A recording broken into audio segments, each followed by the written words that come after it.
ابو لہب کا بیٹا باپ کے ساتھ ملک شام جا رہا تھا تجارت کے لیے، تو کم وقت جانے سے پہلے کیا بولا؟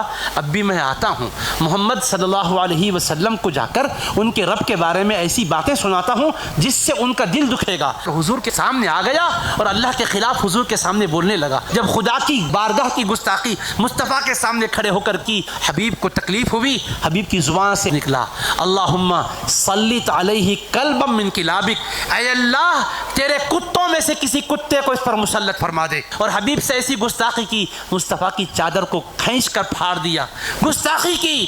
قلب مصطفیٰ دکھ گیا، حبیب کے قلب کو رنج پہنچا۔ حبیب نے کلمات کہے اللہم سلط علیہ کلبا من کلابک، اے اللہ اپنے درندوں میں سے کسی درندے کو اس پر مسلط کر دے۔ یہ پلٹ کر باپ کے پاس گیا، باپ نے کہا تو کیا بول کر آیا؟ اس نے کہا میں نے تو ان کے بارے میں ایسا ایسا بولا، ایسا ایسا کیا۔ انہوں نے کیا کیا؟ انہوں نے یہ جواب میں کہا کہ اے اللہ تو اس پر کسی درندے کو، کتے کو مسلط کر دے۔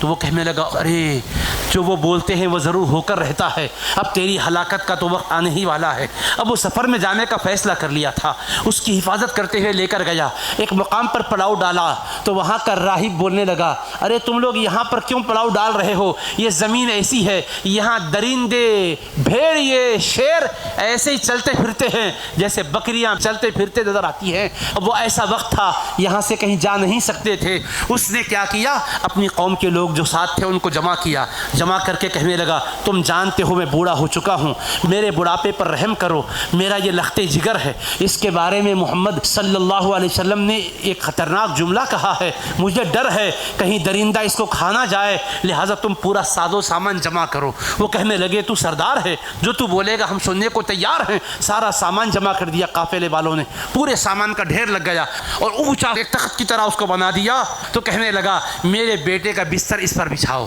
کہا ٹھیک ہے بچھاتے ہیں، اس پر بستر بچھا دیا۔ کہنے لگا میرے بیٹے کو اس پر سلا دو۔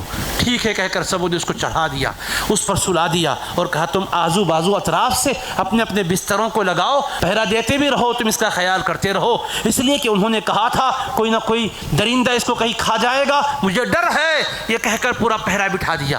اللہ کی شان، رات کا کچھ وقت گزر گیا، جنگل کے درندوں میں سے ایک درندہ آ گیا شیر، اور آ کر ایک ایک کو سونگنے لگا جو سو رہے تھے۔